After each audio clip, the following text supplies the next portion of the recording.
Yes, greetings, various people of spectrums, grand and mighty spectrums of time, and indeed that multiverse. Yes, I am Alexander Gordon-Hans. Yes, Alexander Gordon-Hans, and welcome to what are we talking about? Politics. Yes, stuff has happened, and yeah. So we're gonna do a thing now. Cue titles.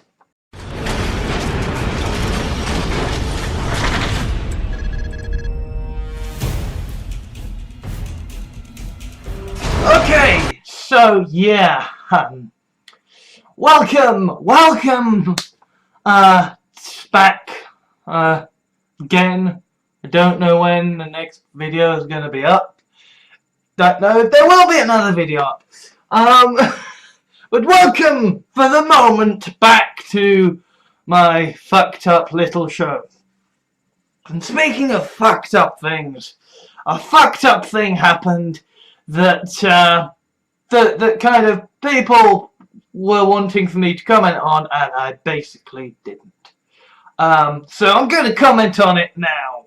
Now that we now I suppose that it's history and we know what went on. Okay. And that is the Westminster attack. Now, this was a thing that that made it through my bubble of like I was trying to take a step back. I was basically redirecting every ounce of energy I had towards kind of helping my family and like just dealing with life. But I follow a lot of people who care about politics, and something this big, it shook, right? It was an event that shocked people. That it was almost like a tremor that spread through the earth, as everyone I knew was just like going, what the fuck? Okay, and I at the time said, hey, look, let's not politicize a tragedy.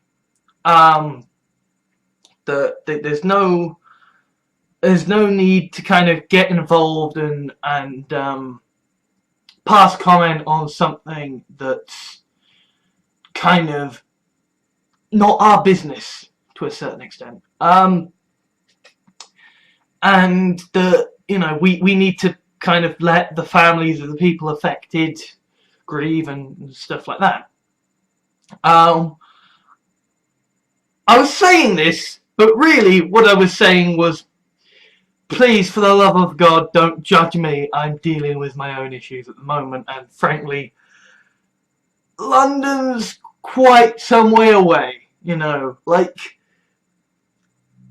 I mean, I know that this is a thing that happens with, every country in the world. I mean, I swear, like, if you watch the films, then you'll come away with the impression that basically America is just New York, Washington, and Manhattan. And for all I know, those are basically the same place. And like 90% of America is going, what the fuck, dude? Right? So I realize this is a phenomenon that is not just it's not just relegated to London, but like first off, London itself is a fucking big place, right? And secondly, I don't live in London, which means that for a fucking big place that an event happened in one small part of, and I'm not even in that place, and I was seeing people sort of marking themselves safe during the attack on Westminster, and I swear to God, I legitimately thought Trump had just, done a thing, like, you know, the thing going on in Sweden, you know, and the Alaska or whatever, you know. I just thought it was Trump saying, look what's going on in bloody London. Because it seemed so... What do you mean? What do you mean? What are you talking about? What do you mean? It's saying what? So let's talk about what happened.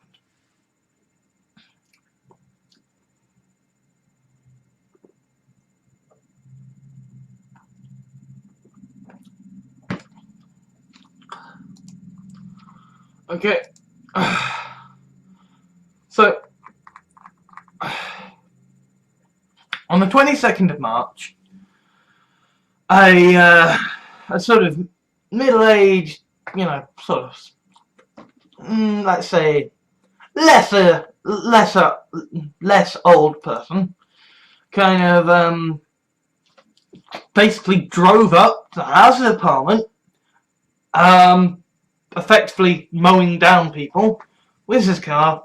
Then his car stopped and he went out and tried to stab people, and that didn't work out so well for him because, yeah, if there is one place where trying to stab people to death is not going to work out well, it's the fucking Houses of Parliament, because basically that's the one place there are going to definitely be armed police officers. Like, the two places you don't attack if you want to kind of achieve civilian casualties are, you know, Parliament and airports. Because those are the two places where our government is expecting to be attacked, and so they place armed police officers there. And so, kind of, for me, I know, I basically missed this. I missed the chaos going on. I heard a lot of shock and you know, I saw the ripples. I didn't see the impact itself. So when I went to sort of investigate what the fuck happened, I was expecting something like, you know, the 27 bombings, you know, I was expecting something, well, not the 27 bombings, I was expecting something like the July bombings, you know, where 2005, what have you. I was expecting a big thing that, like, brought London to a standstill, and, like, I want to read out something that is just, if I can, yeah, if I can just find it, yeah. The entire attack from start to finish lasted 82 seconds. And I know I'm quoting from Wikipedia there, but, like, 82 seconds. 82 seconds.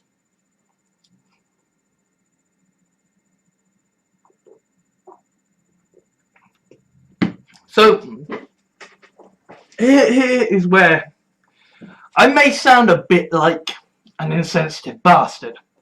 Okay, and obviously, like, the fact that anybody has died due to some, you know, some clearly unwell guy is bad, right? That's clearly bad. But we have this, you know, we're calling this terrorism, right? It's terrorism. It's causing terror. That's the idea. It's causing terror. And I suppose, by a given definition, it succeeded, right? Because, you know, what did I notice about the attack? I noticed the terror. The terror was the thing that passed through my my bubble, not the actual news of the attack per se.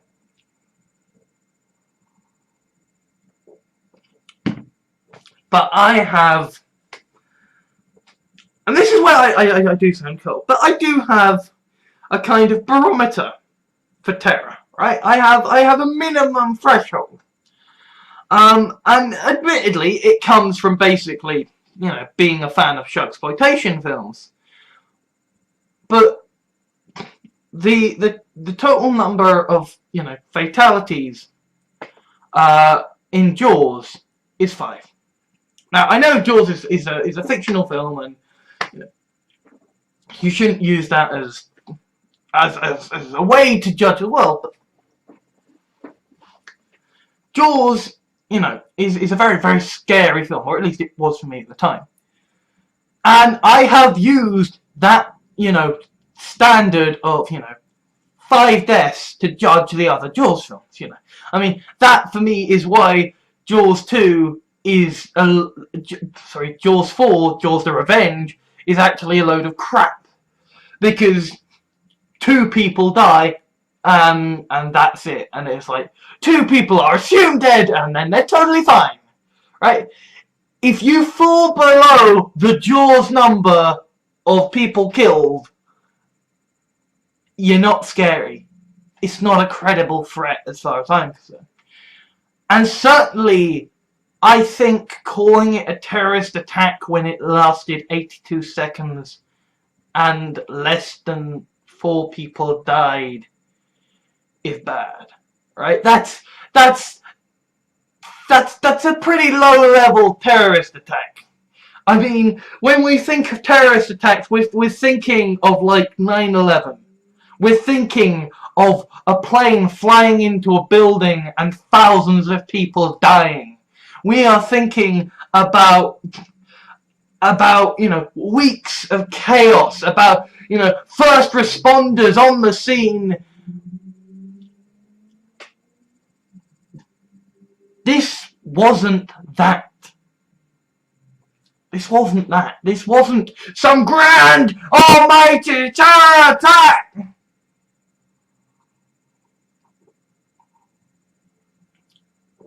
You know, I did see a lot of things in the aftermath, like, the police have raided this building and that building, and they've arrested this person and that person, and they've basically all been let off, because it turns out it was just one guy.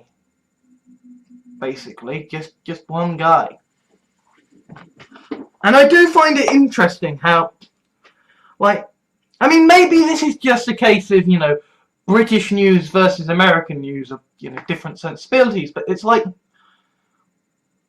so often in the news, when someone is involved in an attack, they get their name wrong. They go by what's on their birth certificate, right? You know, trans people. There are cases of, like, people who got shot dead by police who were sent to help them, and the police misgender them and misname them. And yet, when it comes to this, when it comes to reporting an incident of terrorism that lasted, you know, less than 2 minutes and killed less than a Jaws number of people, right? We're talking, when it comes to this, then they're very, very careful about making sure they call him Khalid Masood instead of Adrian Elms.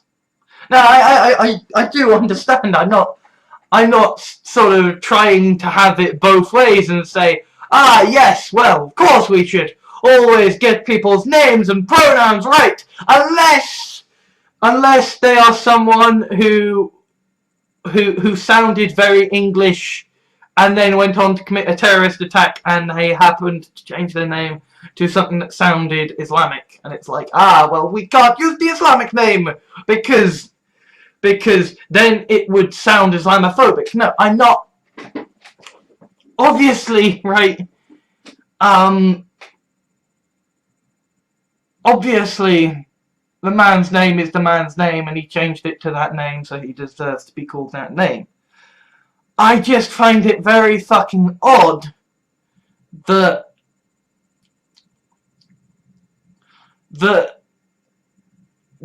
we're talking about a guy called Adrian Elms who grew up in Sussex, the West Midlands, Kent, and and he was a teacher, and he's done time for, like, aggravated assault and stuff, and he's, because he did a terrorist attack, we're focusing on the fact that, well, he had an interest in jihad, and he was in Saudi Arabia on the pilgrimage to Mecca, and he's called Khalid Masood.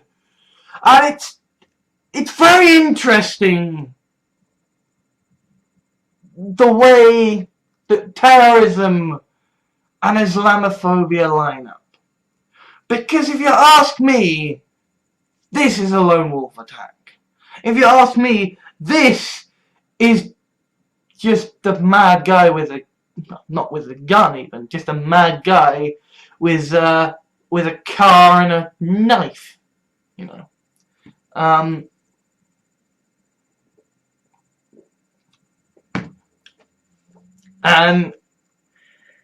the thing that is that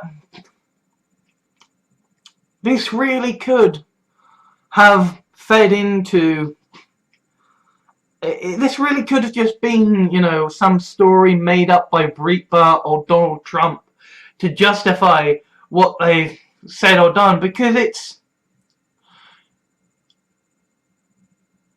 there's so little here of any actual substance towards, like, Islamophobia, except for the fact that this guy happened to have an interest, happened to convert to, Islam and change his name to something that sounded Islamic, and then happened to make an attack on Parliament.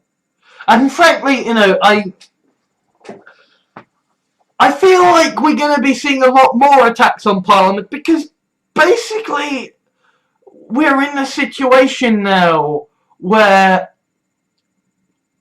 the country is under strain, where the government is, the country's, the country's, budget is in massive debt.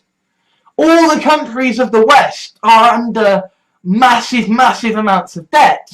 And at the same time, all the people who vote are getting older and older and older, and they are damn dependent upon social security and pensions, and it's like, how are we going to pay for that? Because we keep lowering the taxes on the people who can fucking pay up. The rich people. And it's like, how are we gonna pay for this? We've got to raise taxes on the rich, but the rich are the people who can get the money into the system to encourage politicians not to take the money from them. Which means that the people are gonna get agitated and they're gonna lash out. And I recently wrote a blog on the subject of revolution and the fact that it's all very well trying to stand there and lecture people on, revolutions, they just lead to an endless cycle of bloodshed, and you've got to be slow and cautious and transitionary, and if you do take power, you've got to make sure to be moderate about it. And people are just, no, that's not gonna fly, because if people are desperate, they're not gonna give a fuck. They aren't gonna give a fuck. They are gonna go out and they're gonna fight tooth and nail, because if the alternative is suffering and starvation and death, yeah, they're gonna fight tooth and nail, because why the fuck not? I mean, frankly, the fact that we haven't had mass fucking revolution yet is probably testament to the fact that A, our security services are bloody fucking good in Britain, and B, that actually we are very, very fucking noble and not willing to endanger so many people. I mean, I actually think this is why we're seeing a lot of a lot of movement on the social justice front, because basically the governments of the West are in this situation whereby they are faced with massive debts, this looming demographic time bomb, and, you know, the fact that there is this massive inequality, and they need to try to keep the peace. So they're like, what can we do that will, you know, keep the people from wanting to fucking riot and put our heads on spikes? Okay, we need something cheap that'll pacify the people. Okay, we're gonna crack down on racism. We're gonna crack down on hate speech. We're gonna crack down on sexism. We're gonna do a whole lot of stuff that isn't actually gonna affect us as governors, but that's gonna be very cheap and very effective at making a lot of people happier and calming the situation, so that we have time to maybe have a situation, maybe get something together, or more likely, so that the people who are currently in power can, you know, scrimp together enough money so that they can, you know, leave to some tax haven and get the fuck out of Dodge.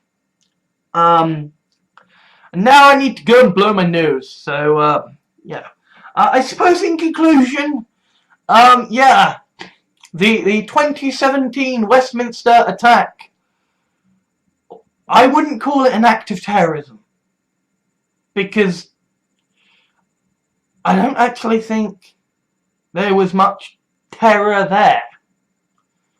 You know, 4 people died, about 40 people were injured. That's very, very sad. Really very, very, very sad. And obviously, you know, a police officer died, and you know, that's terrible. Utterly terrible. But I don't think it qualifies as a terrorist attack per se. I mean, I suppose the only reason it qualifies at all is the fact that it happened at Parliament, and kind of, you know, obviously this will go down as part of the grand narrative of essentially unrest building and leading to people lashing out.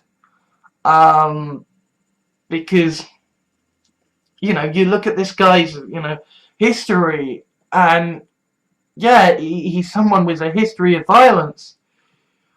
But, like, the reason why people get a history of violence is that they come from a poor background, and circumstances cause them to do bad things to survive.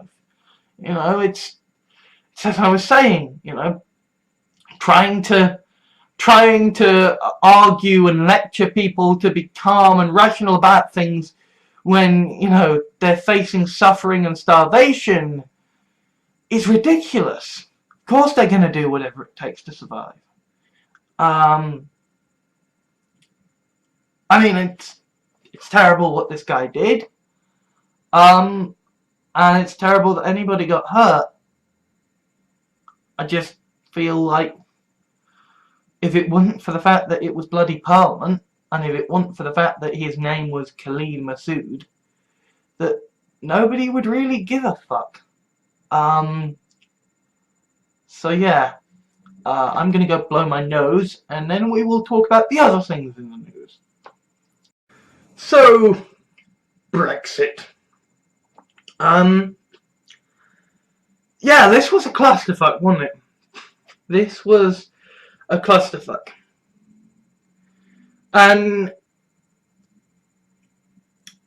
I've seen a lot of people who are very, very angry because they expected Parliament to save us. And it's like, yes, we want proportional representation. We want more democracy, and then the moment a vote doesn't go the way we want, hey, how dare you act on the will of the people? You're supposed to act in our best interests. Don't follow the democratic will of the people.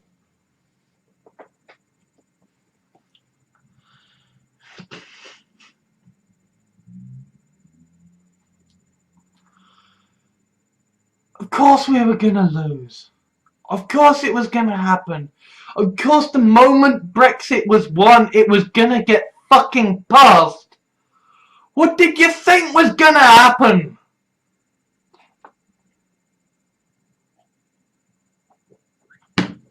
I mean, bloody Robert Sheeman had a fucking meltdown on my bloody blog of all things, right? The writer of Dalek basically sort of venting, going, Jeremy Corbyn couldn't stop this! How dare he not have stopped this? And it's like, yes, because what we need from a socialist leader is someone who will ignore the democratic will of the people because he thinks he knows what's best.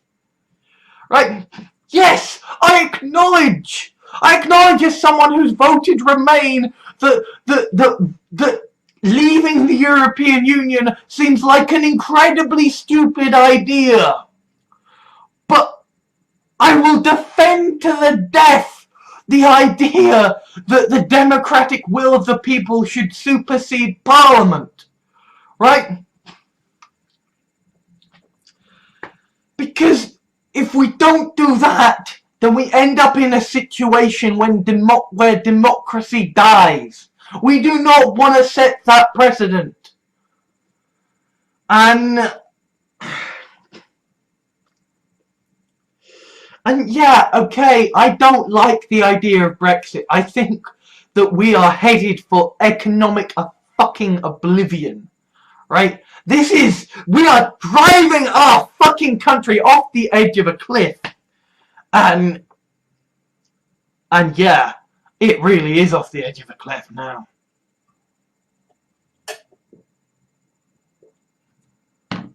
Because just as Theresa May was saying, okay, we're gonna institute Article 50 in the next month,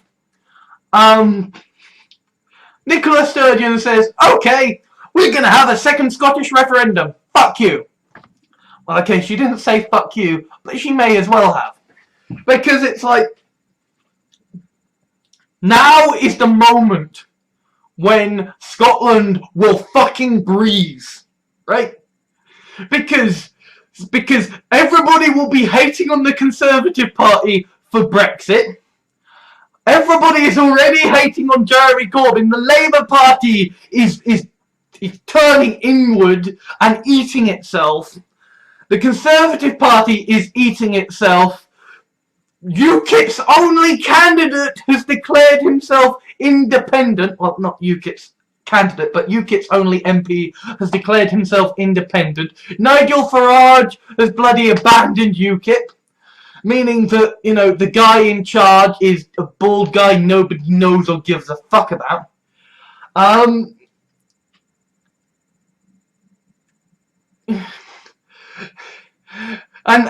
it's like, you know, the only people who kind of have half a fuck aside from the SNP are like the Greens, who have basically Bernie Sanders' brother, and the Liberal Democrats, who nobody fucking trusts or gives a shit about anymore. Oh, and the current leader, by the way, was someone who was against the idea of gay marriage. These are our political parties in 2017. So fuck. We are so completely fucking fucked.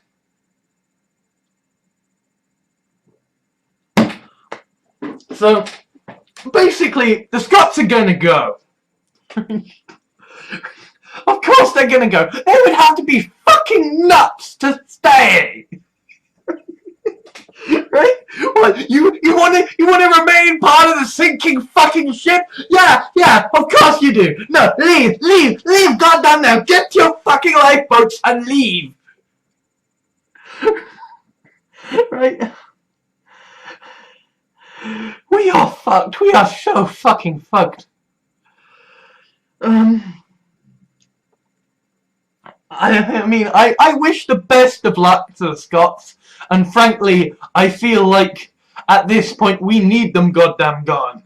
because because there is so much hatred towards the left in Great Britain that, like, well, towards the left in England, because, you know, the left in England betrayed them, that I feel like, yes, Scotland, you go, you see how fucking great independence is, right? Because you think it's gonna be fantastic now, and then you're gonna realise you're a tiny ass country, and actually, you know, you're a tiny country who doesn't make much money, and yeah, you've got all these ideas about being a left-wing country, and you're gonna have all these left-wing policies, and then you're gonna be part of the European Union by yourself, without the bargaining power of Great Britain, and you're gonna be like Greece. Welcome to enforced austerity! Yay!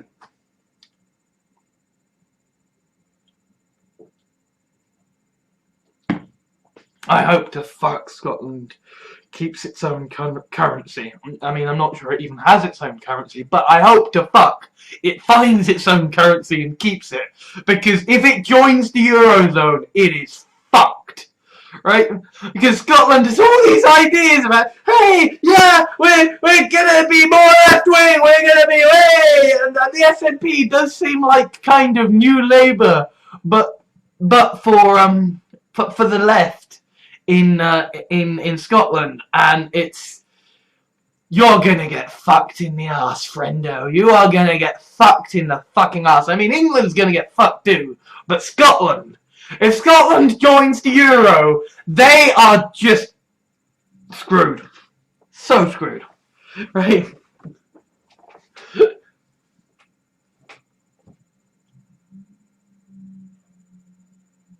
I mean, I hope they don't, right? I hope they don't, because kind of Scotland is my lifeboat, right? I like Britain. I feel comfortable in Britain. Britain is where I like to be. So if England is gonna go down like the goddamn Titanic, I want part of Britain to be free and to be safe. Right? As if kind of Scotland is gonna detach itself and sail off, right? Scotland is going to launch itself into space, and it's going to be totally fine. A new colony at one of the Lagrange points, right? But you know, ugh. Hold on. I need to do a degrossifying spot. Yes, I said I was going to do a degrossifying. Nah, just kidding. Yeah,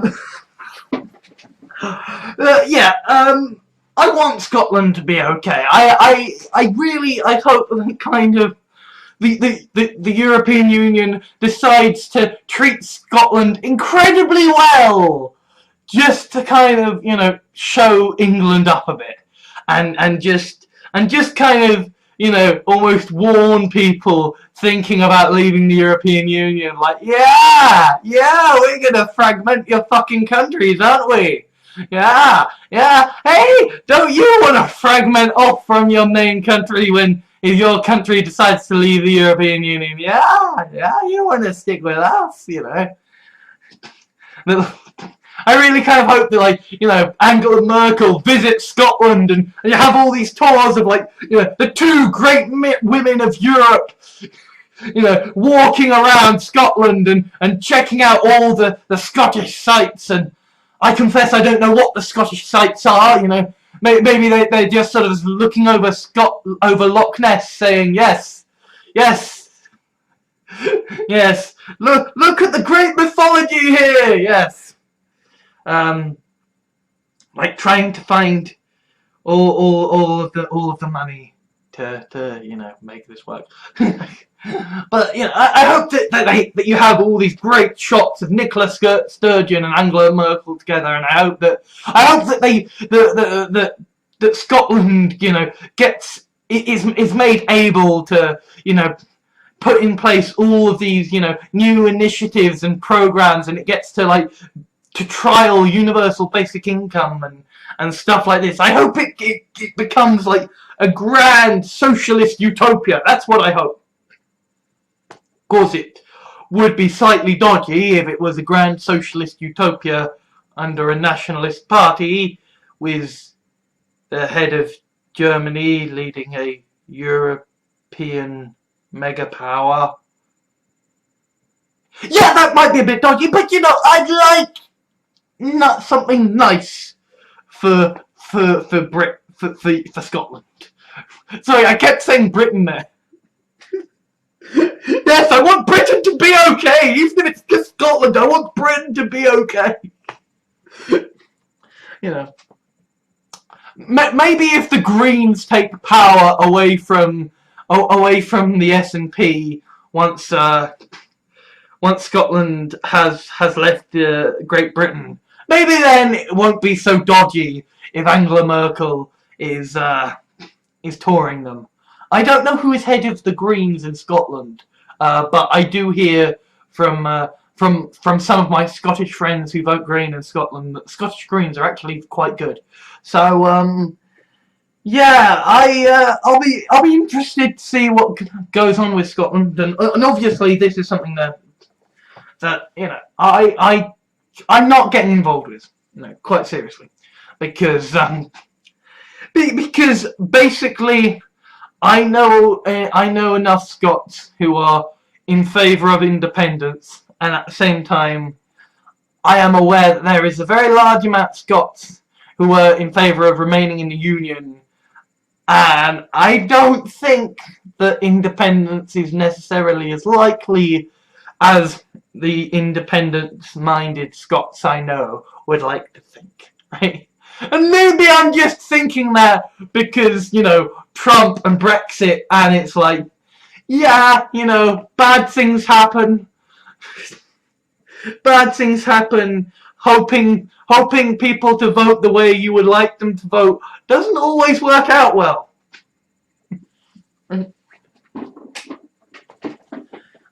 So, you know, I'm not entirely sure that they're going to succeed, but I wish them the best of luck, and I do hope that they get their grand socialist utopia.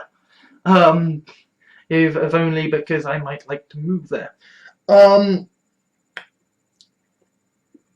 Although I can see, you know, the reasons why people in Scotland might want to remain part of the United Kingdom, because A, there is no guarantee that they'll actually get into the European Union.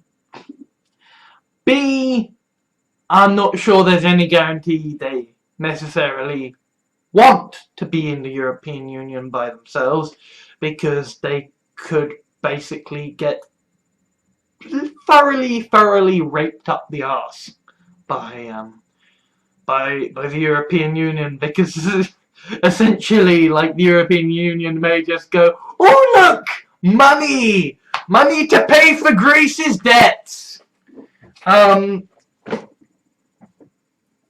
Yeah, so it's I wish Scotland the best, but equally I wish all Scots the best, and I hope that they vote with their hearts and their minds and how they honestly feel, and it's up to them.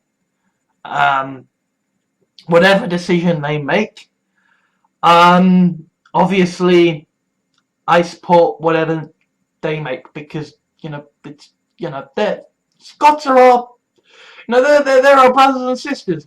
They're our fellow kinsmen, and I wish them all the best, whatever decision they come to. So yeah, and yeah, that's Brexit, and that's Scotland, and yeah, Brexit, we're just kind of fucked. We're just kind of fucked, because Northern Ireland are probably gonna have to remain part of. They're probably gonna have to become part of Ireland, because you don't want to have a solid border on Northern Ireland, right? Because, you know, the part of the Northern Ireland peace process was about de-escalating tensions and so if Britain, if the UK leaves the European Union and Ireland doesn't, and Ireland of course is not going to leave the European Union, then you have this situation whereby essentially you have a hard militarised border at Northern Ireland, a place where we have had a lot of terrorist attacks from essentially, different nationalistic movements in Ireland and what have you, and it's generally like not a smart idea. So there is a good chance that Northern Ireland will decide to leave and integrate themselves with the Republic of Ireland just to kind of have some kind of peace. They may be a part of Ireland in the sense that, like, Scotland is a part of, the UK. They may be two separate entities with, devolved power, but under the same thing, just so that, there is peace, basically. But there is a good chance they will leave. And at the same time, also, Wales is sticking its head above the parapet and saying, "Oh, maybe we're back independence."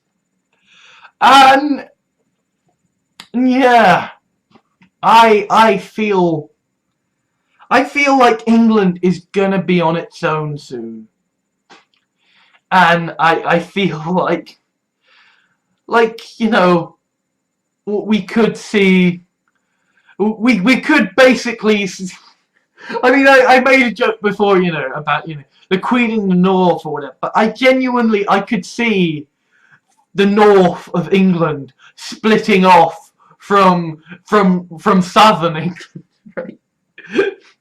And the North of England has its own country or whatever, and maybe what they have is, maybe the North of England has different regional powers that work together in some kind of, odd union of countries or whatever. But I just feel like England is going to be on its own inevitably, and that it won't be long before, like, the North start declaring independence, and that, like, Cornwall starts getting uppity again, and it won't be long before, London declares independence as well, and, the West Midlands and what have you.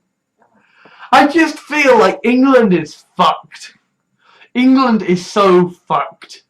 Because it's like, we did this great vote to get our sovereignty back, to get our power back, and now we are just fragmenting and disintegrating, and everything is going to fuck.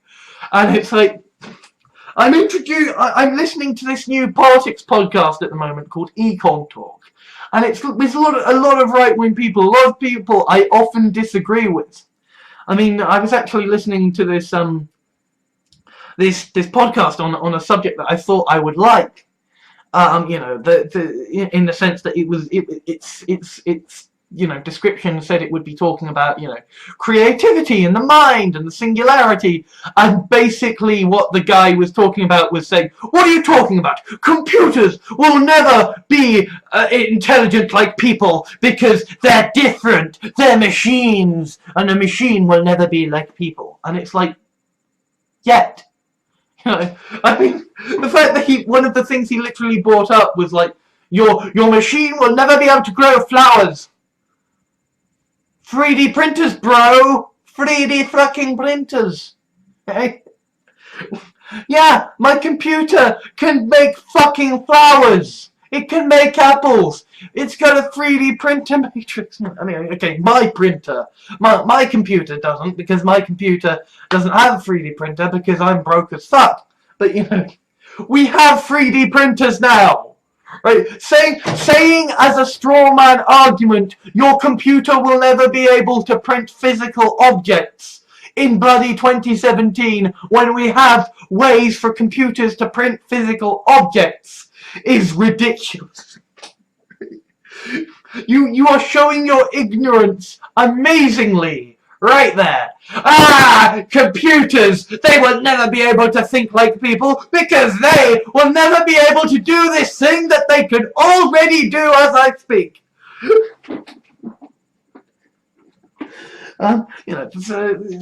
So this economist podcast. Hold on.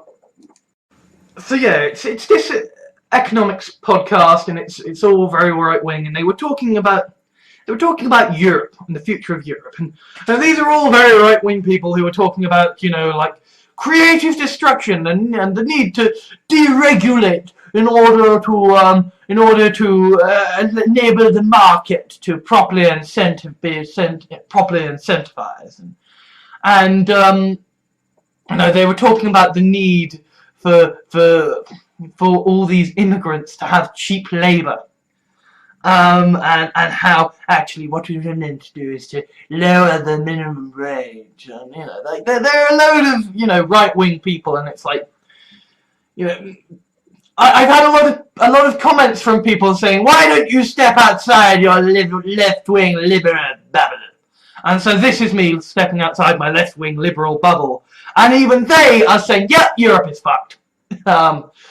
Britain is so fucked. Yeah,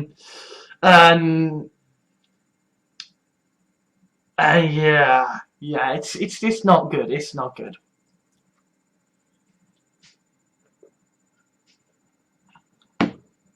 The economy is buggered. Basically, it is so buggered, and all these economists basically saying all these far right parties who are trying to leave the European Union, and they're all being protectionist and blaming immigrants, when actually that's not the thing taking away jobs. What's taking away jobs is automation. But nobody's gonna make a lot of money if they campaign against iPads, are they? And it's like when the economists are pointing out, hey, the growth is fucked, the economy is fucked, Britain is fucked, Europe is fucked, and it turns out it's all just because technology is removing the amount of jobs available. Yeah, things are not good. Things are not good.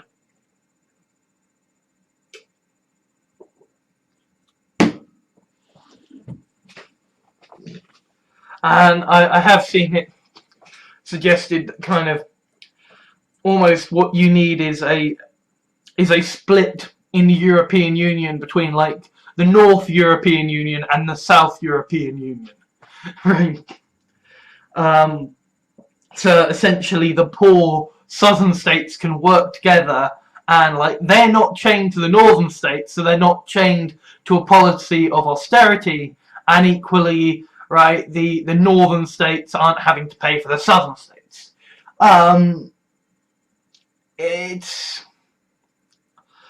It is interesting that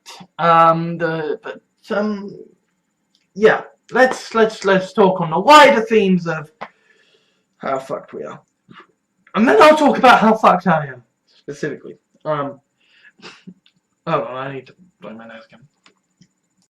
So as I said, I've done a couple of videos on this actually. That I read Paul Mason's Post-Capitalism, and basically that's an entire book talking about how capitalism is fucked in the fucking ass.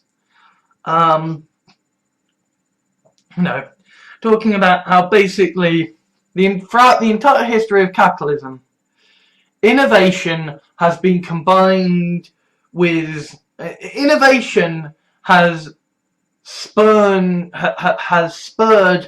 essentially the capitalists and the corporatists to essentially treat people like shit in order to make more of a profit, and essentially the fight back by the unions, by the workers, encouraged them to innovate into just to find new ways to make capitalism work, right? To find new markets. And basically what happened with neoliberalism was they destroyed the power of the worker, achieved global reach, global domination, and now there is no new place for capitalism to go to get more money, and the power of the worker is shot, and it's getting shot all the time. In fact, this is something that was even pointed out in Getting Things Done, right? Because hold on.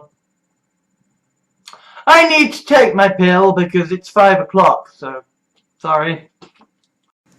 I'm now imagining some elaborate scheme by trolls to try and kill me by distracting me from taking my pill at the key time.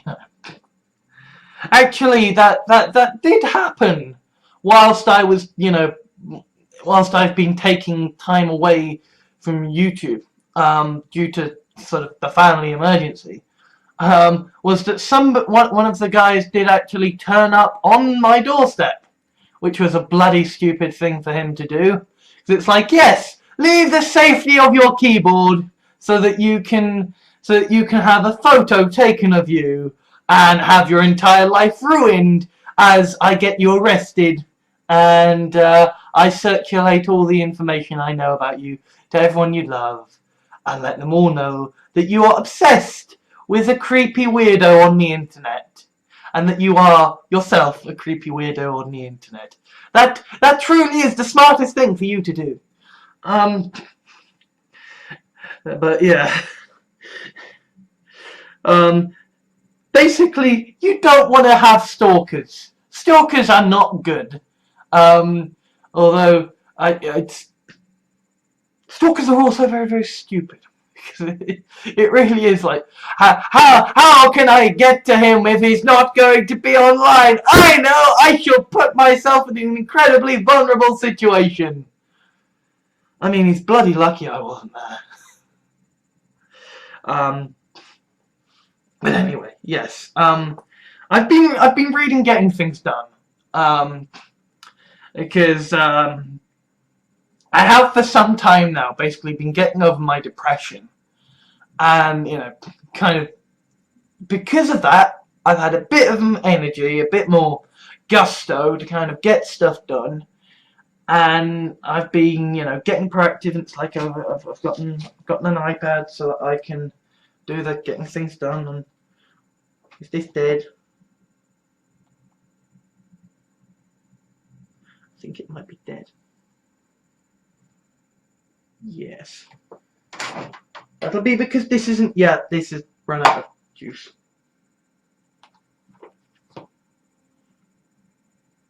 I think. Oh, well, that's just much. Yeah, I haven't used my iPad in quite some time. I think I might have to give this a charge up just to prevent the battery from dying for good. I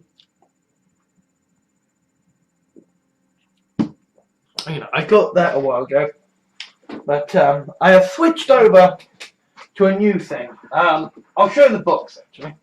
Yes, the Dragon Touch X10, and yeah, this has an octa-core Google Android 10.6 inch screen, capacitive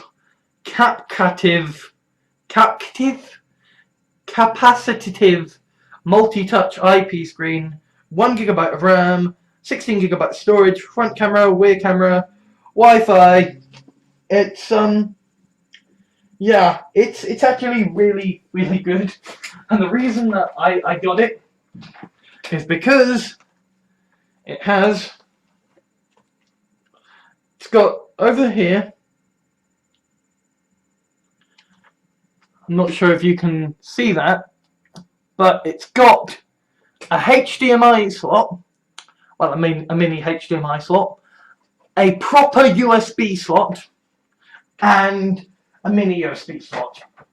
And it's got a direct DC charging connection, which means basically I can have this as a general purpose working station, right? I can plug in a USB hub, have a keyboard and mouse, record on the go. Heck, I could even take my old webcam and record videos on the fly if I wanted, right? I now genuinely have a portable setup to work from. But really, that is now my external brain. Because part of the getting things done philosophy is that you must have an external brain somewhere that you just put everything down and you know you will return to, so you don't have to think about remembering all these different things. You know you will return to them later and deal with them later. And it genuinely has been kind of useful in that regard. But even getting things done, right, talks about how work has become more precarious and information technology has invaded the workspace, and how everybody is working so much harder, and how they're having to adjust and adapt, and like this changing idea of loyalty. That, you know, it used to be that you would work with one company until the end of time, whereas now it's, you know, as soon as you get into your job, you're looking for your next job. And yeah, things are not good in general for workers, right? And, you know, we've got this demographic time bomb, which is going to see by 2050 one worker for every pensioner in the West, basically. And also at the same time, all these, you know, poor countries, you know, that are the places where, you know, a lot of the slave labor kind of goods are made. They sorry, that must have sounded incredibly fucking elitist and bigoted, and I'm so sorry, you know, burping while saying all these places where slave labor are. Sorry, that was very jab of the heart. But yeah, all these poor places with all these where all these people are basically being treated like shit are gonna have a massive population boom of all these young people, and they're gonna be desperate for somewhere to go, and there our crumbling civilizations in the West will be.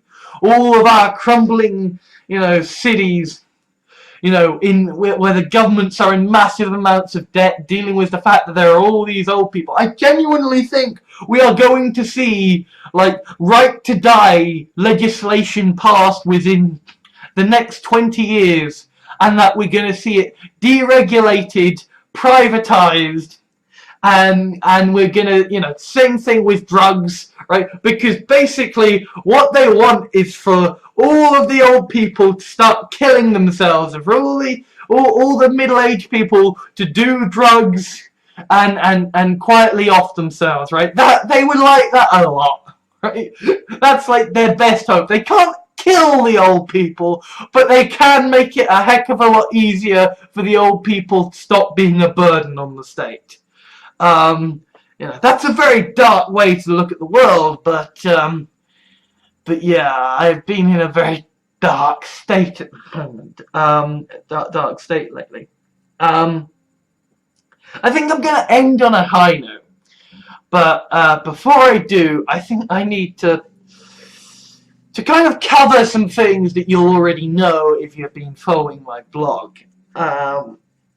Which are sort of revelations about how fucked I am personally.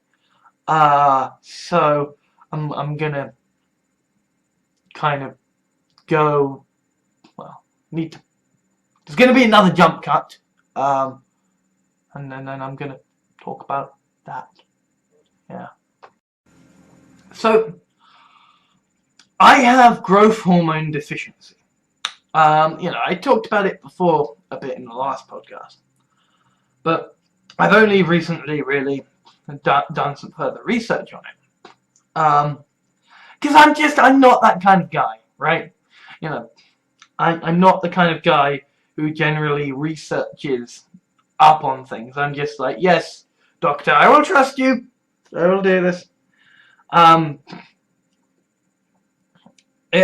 besides, I was more preoccupied with like Kalman syndrome, right? Because Kalman syndrome is the condition that I have noticed and lived with for so long, right? But growth hormone deficiency is part of the issue. It is kind of it's associated with Kalman syndrome for me. And basically, what growth hormone deficiency what it means is that, obviously, my body is lacking growth hormone. And basically, people without growth hormone,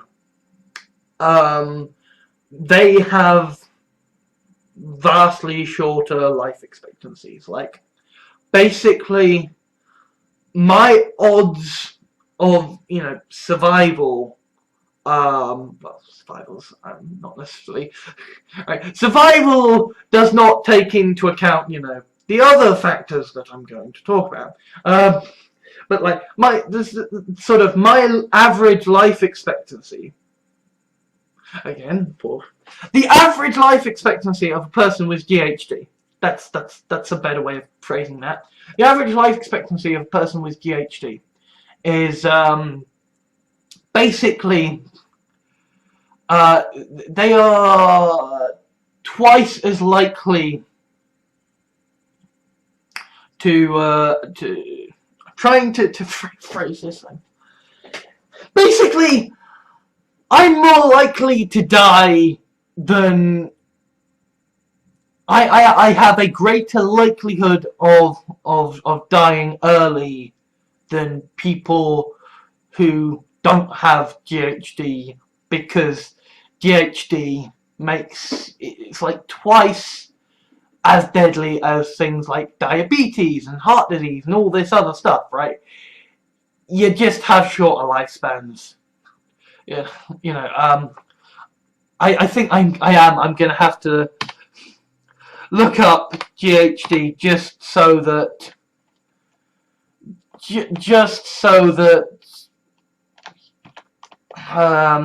I can explain this well, because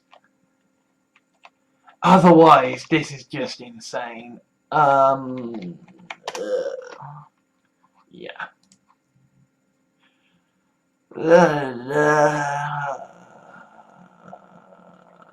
Okay. Yeah.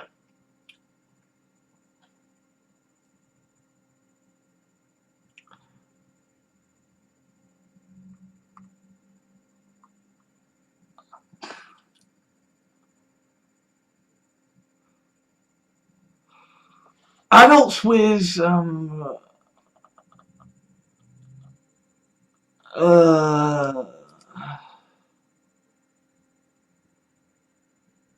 have been shown to have a reduced life expectancy and a cardiovascular mortality rate more than double controls.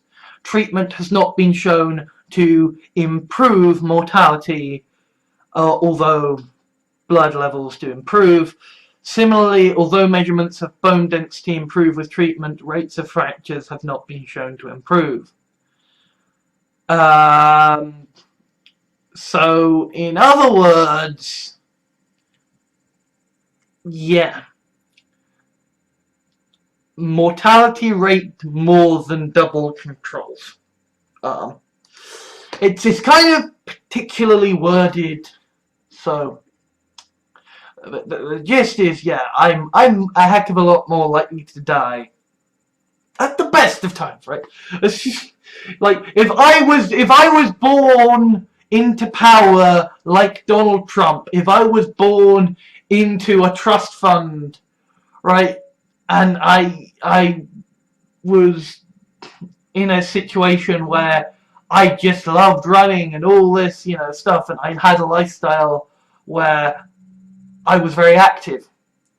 Well, A, I wouldn't likely be very active because of growth hormone deficiency, but B, you know, even if assuming like the best possible case scenario for my lifestyle, what have you, considering GHD, I would be effectively twice as likely, more than twice as likely to die early just because of GHD. Just kind of fucked. But it gets kind of worse actually than that. So, and I need to blow my nose again, and that's another thing I'll have to talk about. Yeah.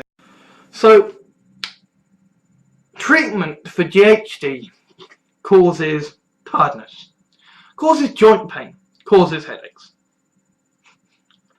Thing is, I've never really noticed before, because basically throughout the the rest of my life, you know, obviously I didn't have treatment until a couple of years ago. B, basically until I was 16, I was effectively chain drinking Diet Coke, so therefore, you know, Diet Coke is actually one of these things that I've noticed genuinely does help me, and basically the reason that I am able to make an hour-long or more video now, although obviously I'm taking frequent breaks whilst recording it, is that I've got Diet Coke and it's giving me energy. Like, the only way I can do anything is because I have Diet Coke giving me energy. And the thing is that because I basically always drunk it, I've never really noticed what it's like when I've not had Diet Coke. And also, the last 2 years when, obviously I began taking hydrocortisone pills and I began, experiencing the effects of treatment of GHD. And I did actually, look up, because it's a bit ambiguous, right? Like, in the sense that I've got GHD, but my treatment for it, hydrocortisone pills, isn't what, like the Wikipedia entries and what have you describe treatment for GHD is.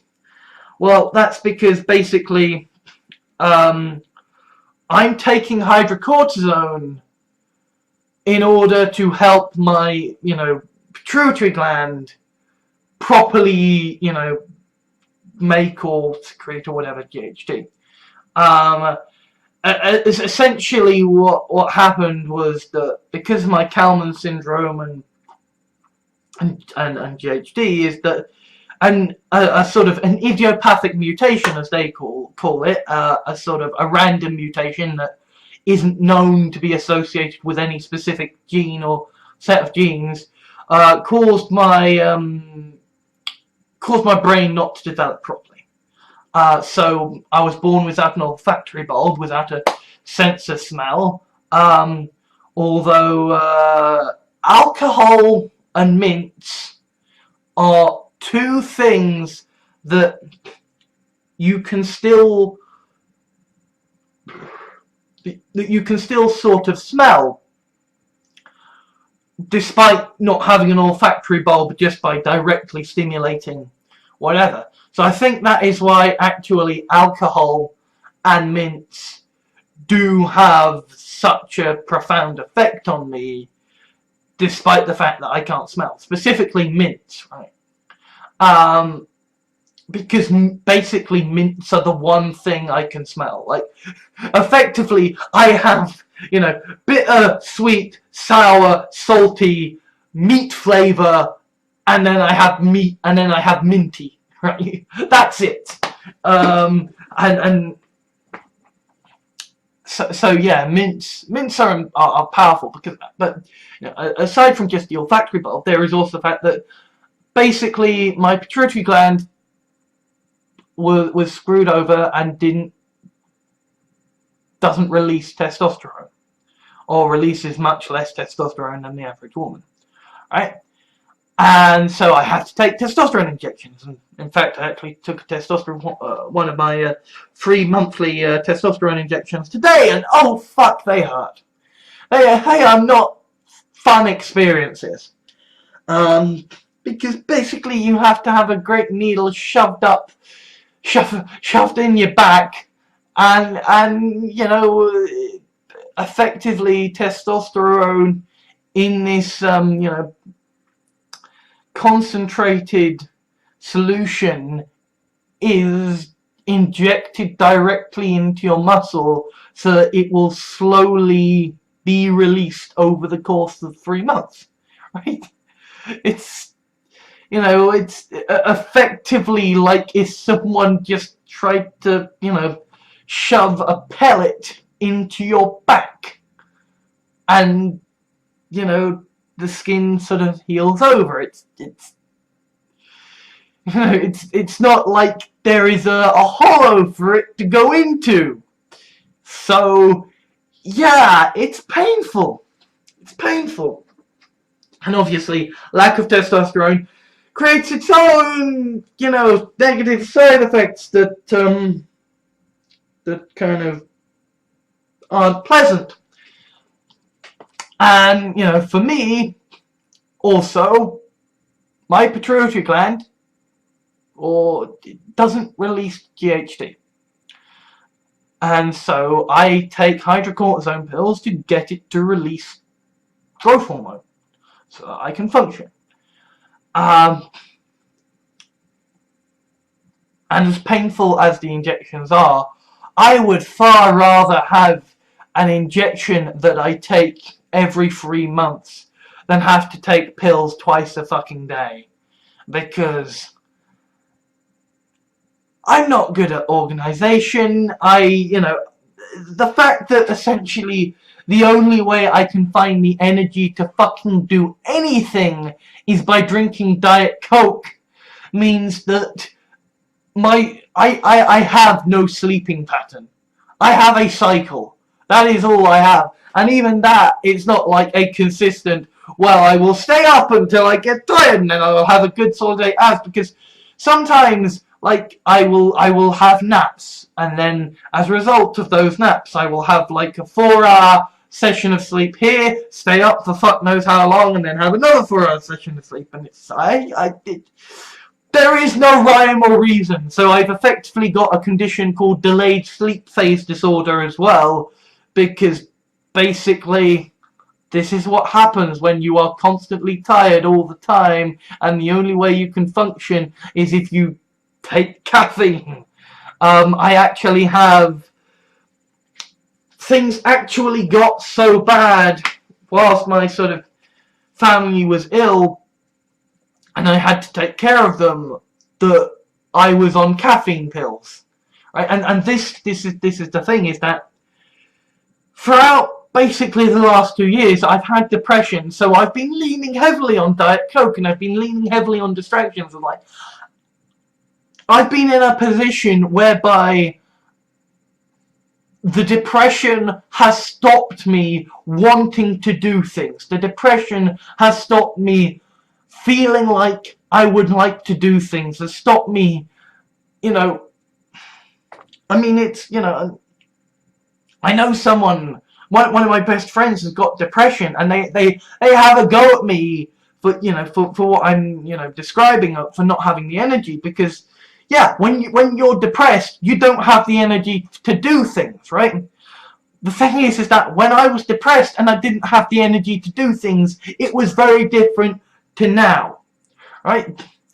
Because there is a very definite difference between cognitively feeling like there is no point to doing anything, between cognitively not having the energy to do anything, and physically not having the energy, right? There is a difference between being so depressed you can't see the point in doing something, and you just want to go back to bed, and wanting to do something and your body saying, no, we're going back to bed, right? It's like trying to swim with lead weights on. It's just not going to work well. And because essentially this family crisis forced me to sacrifice everything to try and, you know, keep going and keep my family going, I stopped doing all of the little coping mechanisms that stopped me noticing the effects of GHD, right? I stopped doing all of the things that let me do this. And apart from anything else, part of the family crisis meant that essentially there wasn't anybody around who could drive. And thus there wasn't anybody around who could get to the shops to get more Diet Coke. And having no Diet Coke is not a problem when there aren't things that need to be done, and when you've got depression and you don't want to do anything anyway, right?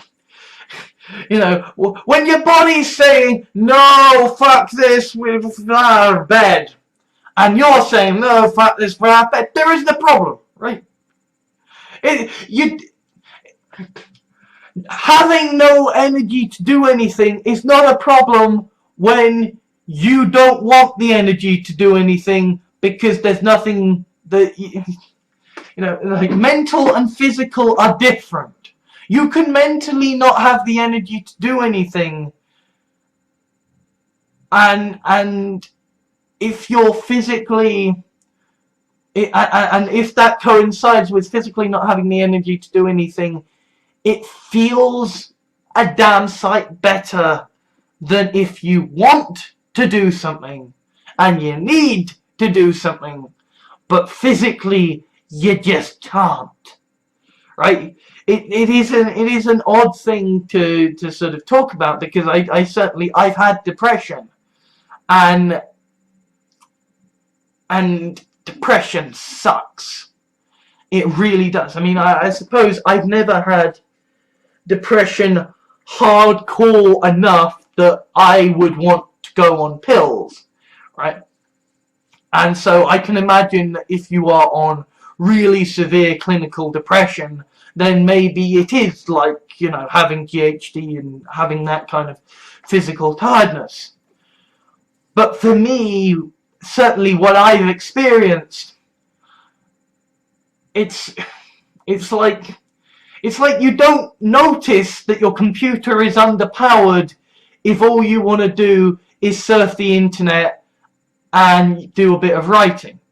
It's like you don't notice that your computer's shit if the only games you play are like, you know, Minecraft and Scrolls and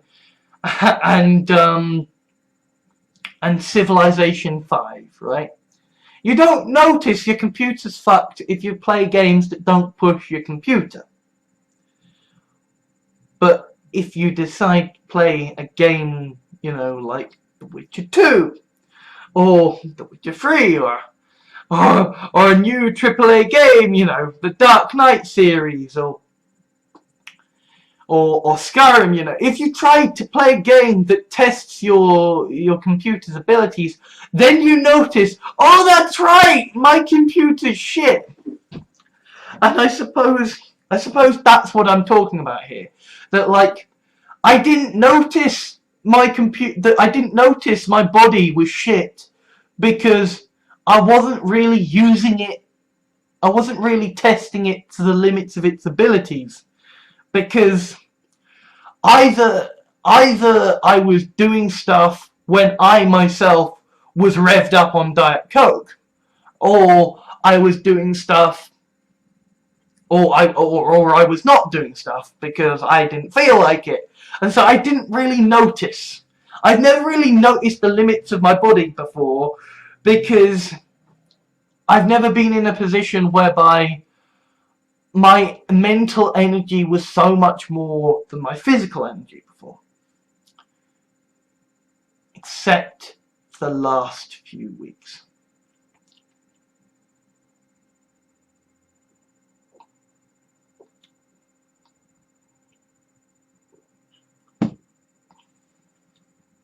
Because the last few weeks, you know, we ran out of Diet Coke. And I was effectively having to be a carer. And here is the other thing, right? When you are autistic, and I did a video on this before, but, you know, when you're autistic, just talking to people is draining. It is so very draining. And it is a heck of a lot more draining when you are not only having to talk to people, but you're having to talk to people who are mentally unwell and who are not in a position to abide by social niceties. And you're having to deal with, you know, various different crises of the day. So, my mental ability to deal with stuff was shot. My physical ability to deal with stuff was shot. And yet stuff still needed to be done. Because basically, suddenly, I was the only person in the house who could do anything. But it's not like when I lived in student accommodation and I only had to take care of myself. Suddenly, I was caring for an adult, and I was having to, you know, do the washing up and I mean, there were moments when I was having to goddamn, you know, feed them because their hands were just so shaky and stuff, and it was hell. It was utter hell for them and for me, because my body couldn't deal with it. My mentality couldn't deal with it, and they needed me there, and it's like I had to stop everything to just try and be there to help. And thankfully it's mostly over now. They're fine now. You know, like the crisis is over. The crisis has been averted, but it basically brought me to a point where I couldn't distract myself anymore, and I had to do stuff, right? Like, you know, I'm one of these people who are like, you know, who if you say no, but you have to do this or bad things will happen, I will laugh in your fucking face, right? I don't care if I die. Fuck me, I don't fucking care. If someone I love is in danger, if someone I love needs me to care for them, needs me to do something for them, I will go through hell or fucking high water to fucking help them, right? And I went through hell these last few weeks. I had days when I was like physically shaken from tiredness by the end of the day, and still, you know, they'd be, you know, crying out for me to help, and not good. Not good. Things are better now, thank God, things are better now. But it really highlighted to me just how fucked my body is. Just how fucked my body is.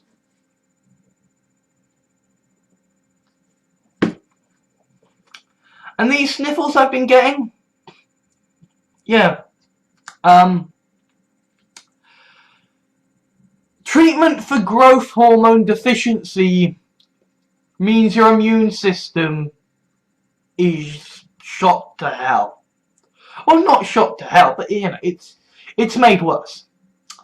And so is actually having testosterone, right? Man flu is genuinely a thing because testosterone genuinely means your immune system isn't as strong, right? That is just a thing, right? So I've now, in the last 2 years, I have started taking testosterone and hydrocortisone, and like both of these things mean I am at increased risk of increased risk of infection. And boy, have I fucking noticed, right? I'm used to having rhinitis, which means my nose always runs. But there is a difference, right? There is a difference between having a runny nose because you've just got rhinitis and it's just what your nose does, and having a runny nose because you've got a bug. And basically, the difference is when you have rhinitis, you get a lot more nosebleeds, right? Like, if I ever genuinely get upset and have and end up having a massive cry, which that happened a lot more before I started taking testosterone. Like, I thought all this stuff about men don't cry, that's full of shit. Like, genuinely, the last 2 years, hell has happened to me. And it was only basically in the last 2 weeks that things got so bad that I actually found myself crying. And yeah, when you cry, your nose runs like hell. No nosebleed. No nosebleed. So it's like when it's an actual legitimate sort of nasal issue, there are no nosebleeds. You only get a nosebleed if it's from rhinitis. And I've been getting a lot less nosebleeds. Right, so this is one of those situations where, like, weirdly, a problem actually reduces problems.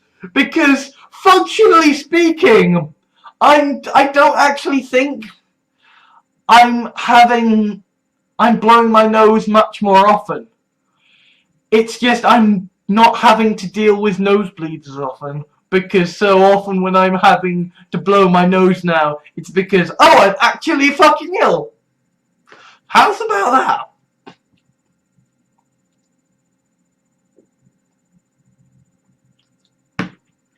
that? Although obviously that doesn't help either. Because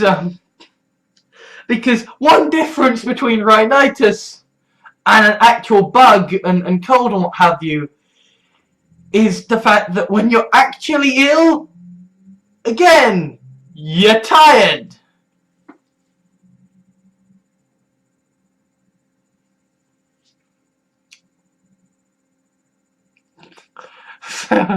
So yeah. Pro Plus!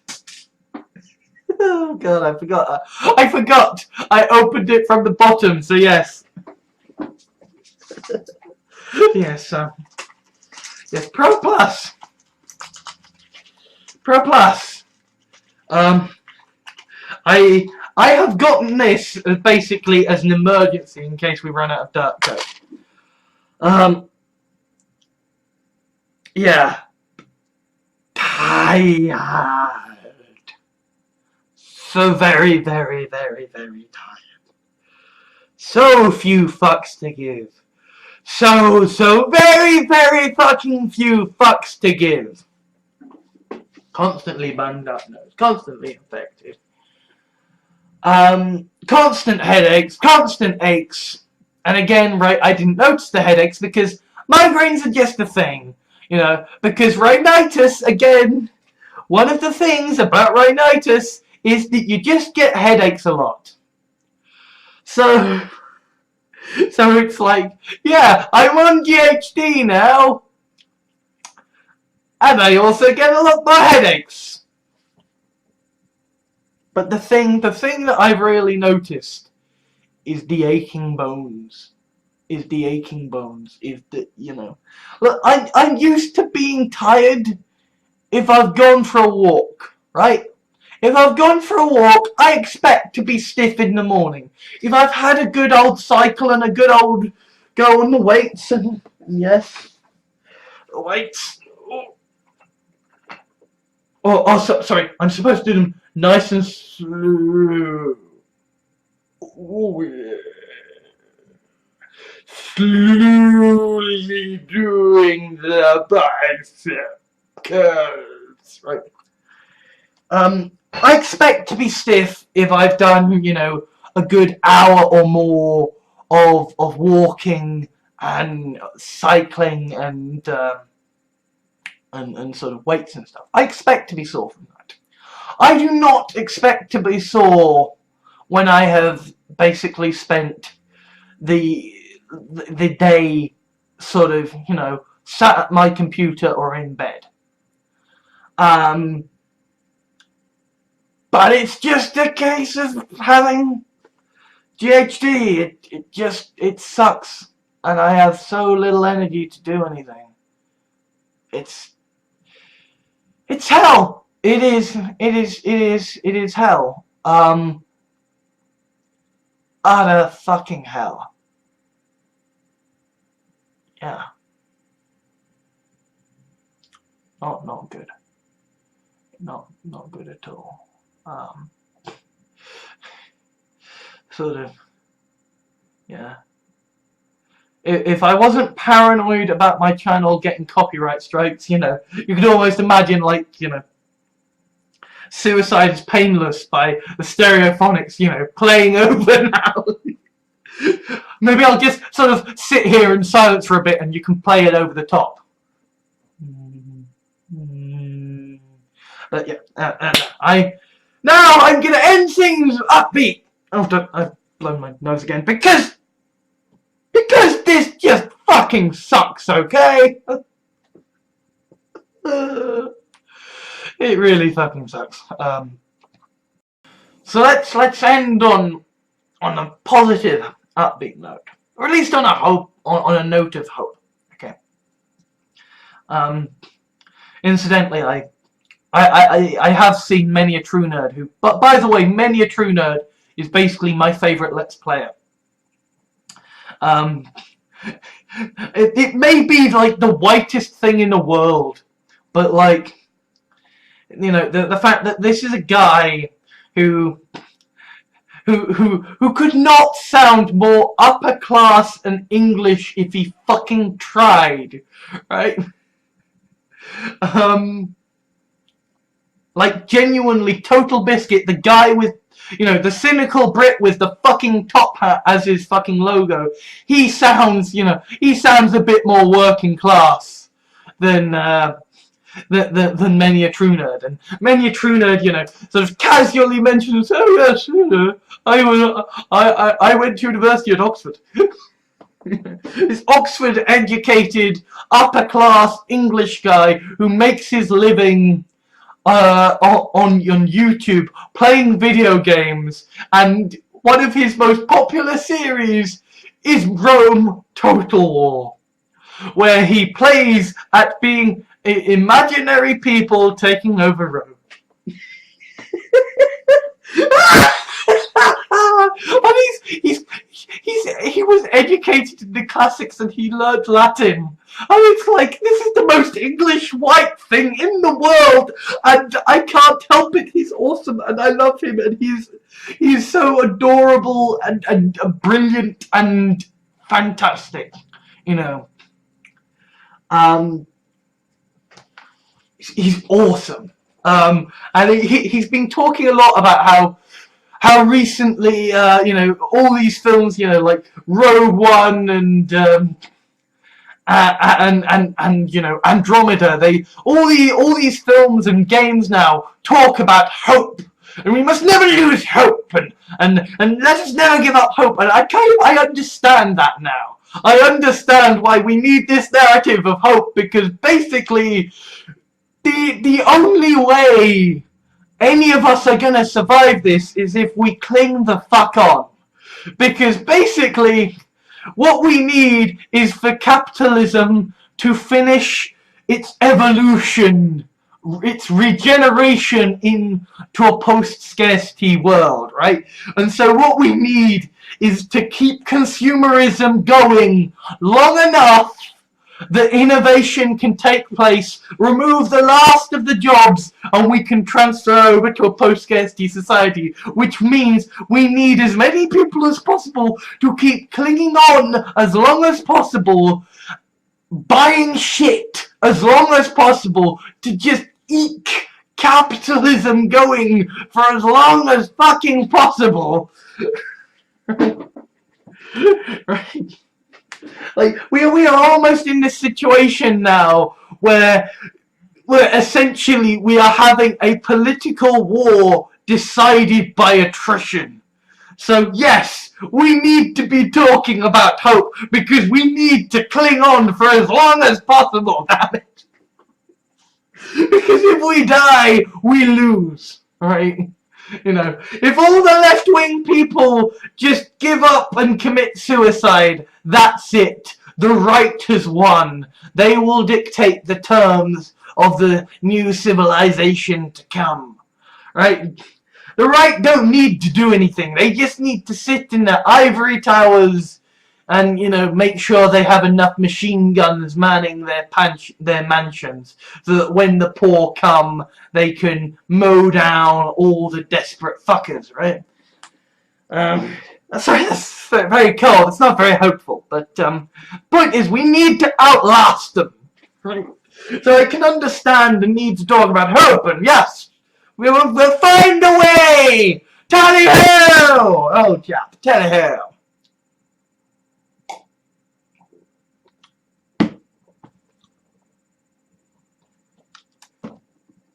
So yeah, hope. Well, weirdly, kind of, the issues I've just described almost offer a little bit of hope in and of themselves, because basically the situation I've had for some time now has been essentially that I was too disabled to claim universal credit, too disabled to ever likely get a job, and not disabled enough to claim disability. And I've almost had, you know,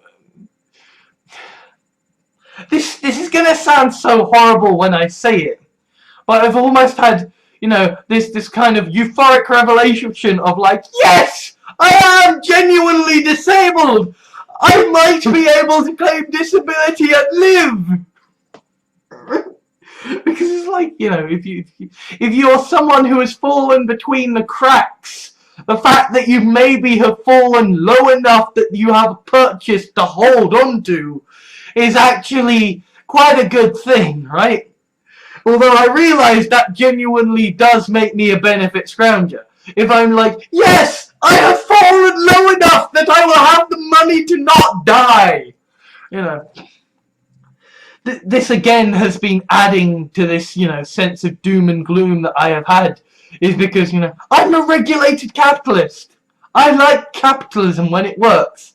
And I'm very aware that right now, capitalism has basically been saying, I should be dead. I should be dead. And so kind of, I am aware that, you know, the fact that I should not be happy that I am disabled because yay money, but at the same time it's a chance, right? It's a fucking chance of survival.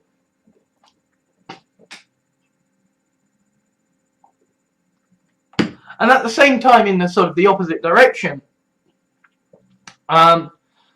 some you know, months ago, now we tried to get universal credit going basically after Christmas, and what I will refer to as the Schrodinger's apprenticeship, when essentially I thought I got a job out of an interview for an apprenticeship, but they thought I was just being that they thought I was just being a bit chippy, and that actually they would be hiring me as an apprentice. And they couldn't afford to take me on as an apprentice. So after like 4 days of work, I had to quit. And after Christmas, I tried to go back on universal credit. And trouble is that basically, my mum went along with me, sort of negotiated pseudo disability, and then she fell ill, and basically universal credit phoned me up to kind of ask what the fuck was going on. And you know, I panicked because I am not good with phone calls, and because I didn't have an answer. And basically, with all the different crises that have come along since, we basically haven't sorted out universal credit yet. So we're going to give universal credit another good old college try, right? And I've actually had a bit of a revelation about it, okay?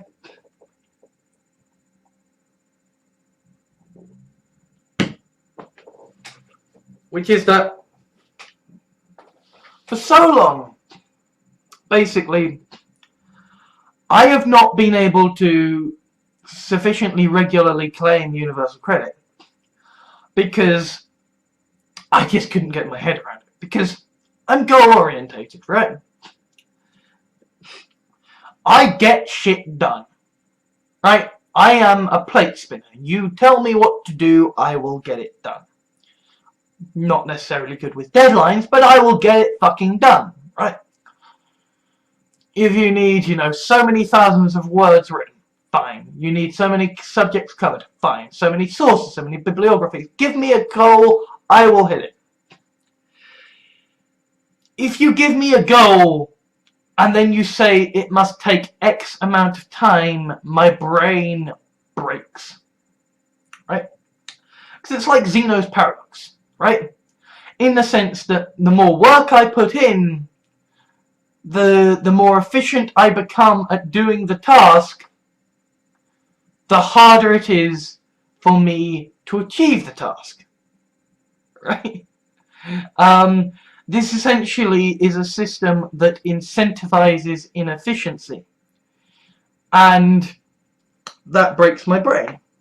And also at the same time, right, you are required to apply for jobs within a 90-minute commute range of where you live under universal credit. So you've got a limited search area, right? There are only so many jobs that you can apply for, and so basically, because of my conditions, I'm kind of limited in the jobs I can do, right? Obviously, I have a limited number of jobs I can do because of my lack of experience and my my sort of shite qualifications. And equally, right, I am limited because I have autism, which means I can't do customer service jobs. And I can't do manual labour because I've got GHD. I physically don't have the energy, which, boy, that makes clear to me how basically I was never going to be able to work as a porter at fucking Asda, because it's like, yeah, if I'm spending every day getting up tired as fuck with aching bones and I'm questioning whether I have the will to live, I could not have kept that job at Asda when I couldn't actually go to sleep from the pain of how I felt after the first day at it, right? So basically, I have to apply for a certain kind of job that means that I will never get that kind of job because I am competing with all of these old people who are coming out of retirement because essentially, well, they're not coming out of retirement per se, but all of these old people who are having to stay on for longer and longer and longer because, due to the whole, so many pensioners for every worker by 2050, that all these governments are raising the age at which people will have to work before they can claim a state pension. And so therefore you've got all of these workers with so many decades of experience who are going to look for a nice easy job they can do. What jobs are they going to be doing? The kinds of jobs I'm going to be applying for. And at the same time, I've spent 2 years out of university, 2 years away from university, and basically all I've gotten to show for it is like 6 months volunteering in one place and like 4 days work in another place. Right?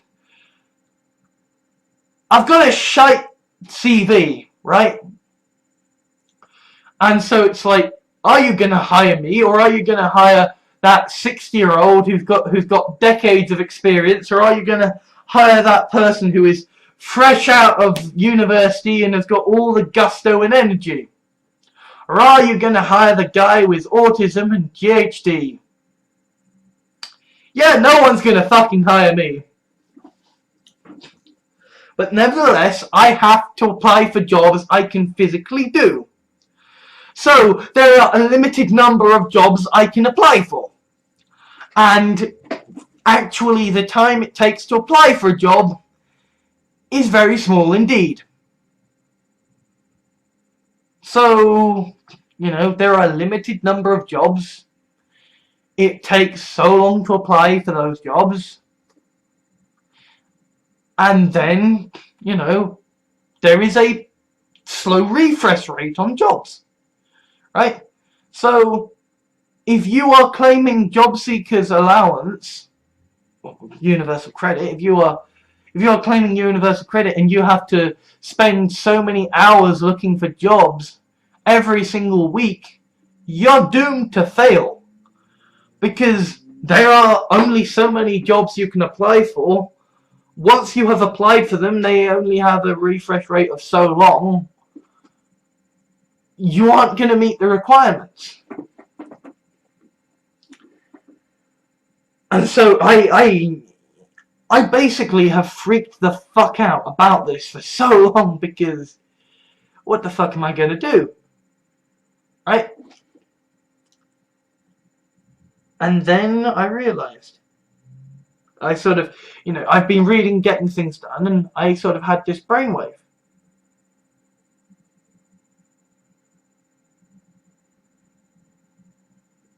Job seekers allowance, universal credit, it also includes, it's defined as spending so many hours making a genuine effort to be looking for a job. Because obviously they know that you can't spend, 20 hours every week looking for a fucking job. Right? Because there are only so many jobs that you can apply for. And alright, it might take you 20 hours the first week or the second week, but if you've been on it for fucking years, you're gonna reach a point where there just are no jobs to apply for within a certain week, because you fucking applied for all the jobs within a given sector. Or maybe, there are like 5 jobs. Oh great, that's at most 10 minutes, right? Or maybe you spend an hour on every one of those CVs, on applying for every one of those jobs, because you spend 30 minutes on writing that cover letter, and then you're spending 15 minutes picking and choosing the right CV, and whatever. You're not going to make it. You're not going to meet the minimum required things. But you can get training. Maybe. I mean, I'm not sure if it would work, but frankly, if the government wants to, pay me to basically learn programming and learn computer repair skills and all these other skills that basically can help me in my everyday life, I'm up for that. I don't mind, spending 20 hours a week learning another language. I mean, although there is the other issue of, hey, GHD affects how many hours you can spend doing stuff every week. Because there are only so many hours of hardcore work you can dedicate to anything. Funnily enough, applying for jobs is actually one of those things that, depending on how you do it, actually isn't that hard a thing to do in terms of, the energy output required, because it's basically just scrolling through a search engine, right-clicking on every link, saying, opening a new tab, opening a new tab, opening a new tab, and then you just click on each one, apply now, apply now, apply now, apply now, and maybe you have to, go through a link and then create an account on this job site and that job site and this job site.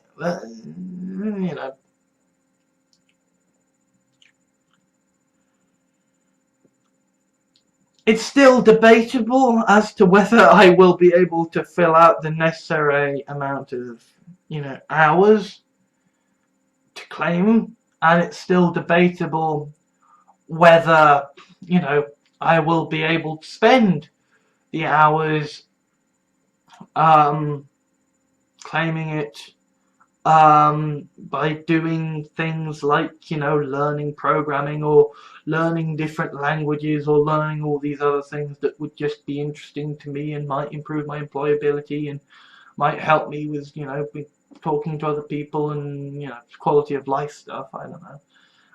It's debatable whether that, but one thing is for certain, even if I can make universal credit work, the amount of money universal credit gives me is not enough. Because my dad showed me the expenses. How much he pays out every month to keep me alive. And basically, it's more than not more than £1,000, sorry. More than 100. I cannot speak today. Or indeed any day. It's more than £400 a month to, for kind of, for council tax, for, gas, electricity, the cable, rental, all this stuff divided by how many people live in the place, and that includes me, and it's more than £400 a month. And universal credit pays me £251 something every month. It's not enough. It's not enough to cover the expenses. So, yeah. Even if I could claim it, it wouldn't be enough to live on.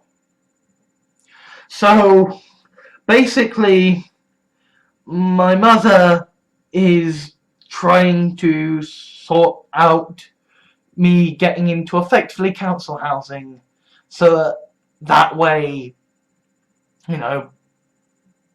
they can pay for it, because my parents are old people. They can't afford to keep paying for me, and apart from anything else, I mean, to be brutally fucking pragmatic, and I mean, they've been saying this to me as well, they're old people. What the fuck happens when they die? They don't want me to die when they die. They don't want to think that, the moment they drop dead, I'm going to drop dead as well. And so, yeah, they're kind of,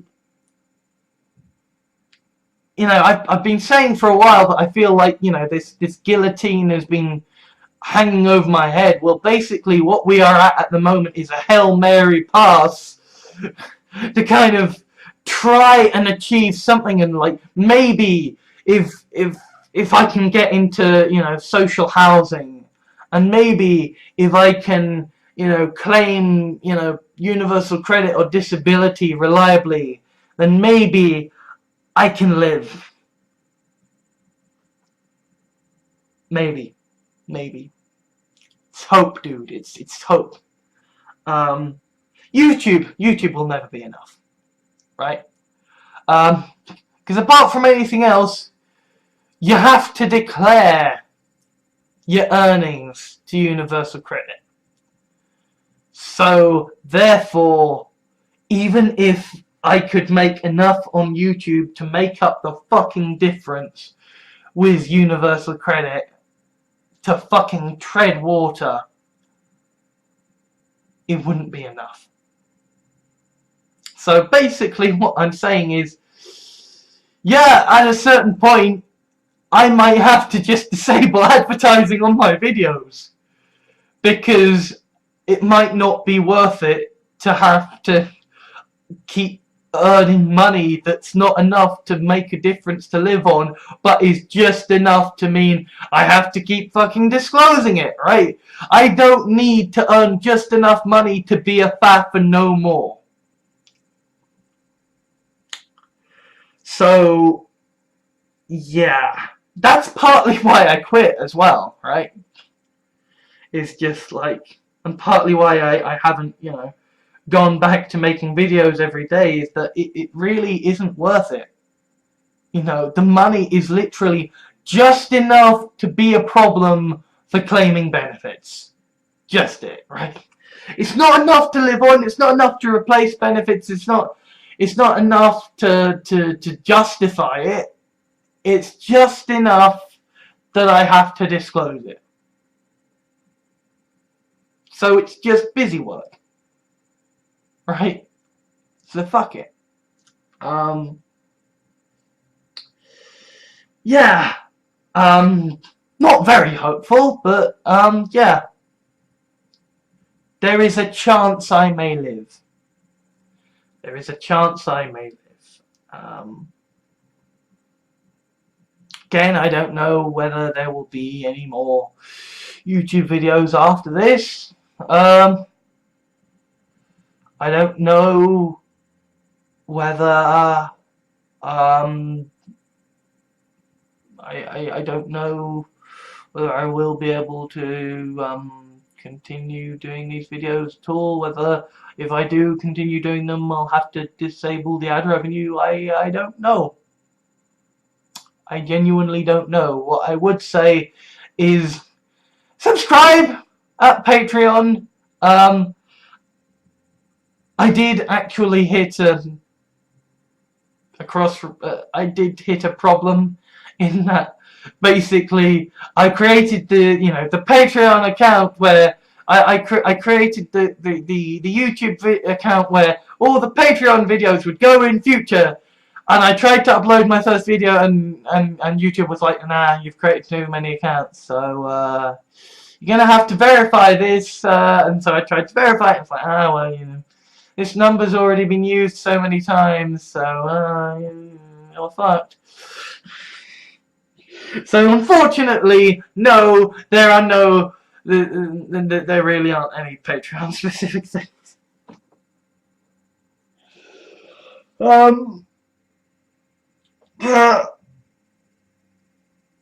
Yeah, I suppose if you are someone who would like to contribute, oh no, hang on. No, hang on, that isn't going to work either, is it?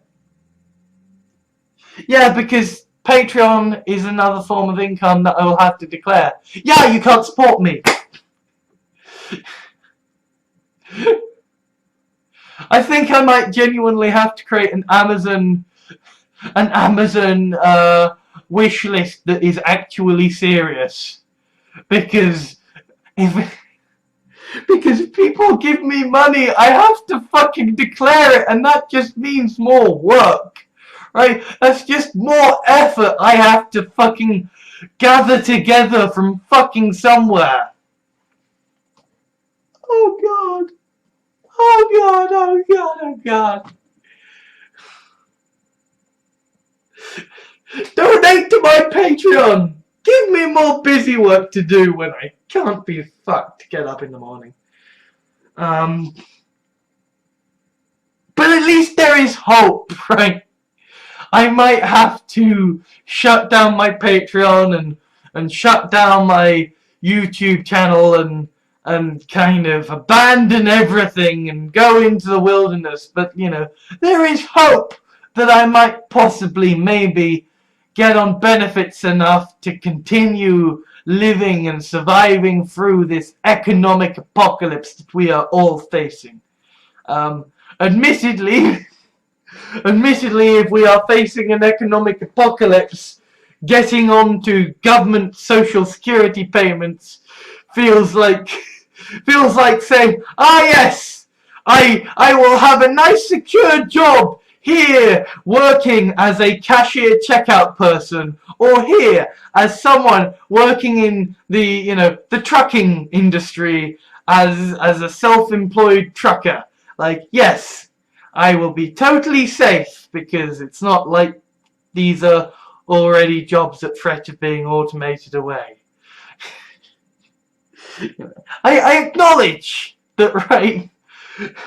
The going on to benefits and sort of social housing under the Conservative Party is kind of like saying, yes, I will be totally safe if I go to live with that madman who likes to eat people. Nothing bad will happen to me if I would move in there. It'd be totally fine. I acknowledge that this is not some grand utopia that I am heading into, right?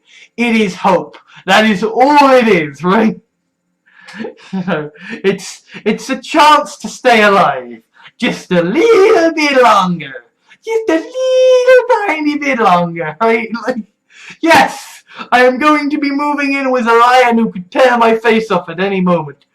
But at least it's something. I am not literally going to be moving in with a lion. Do not worry. No lions will be harmed by being within vicinity of my presence. I was about to make a very inappropriate joke there. But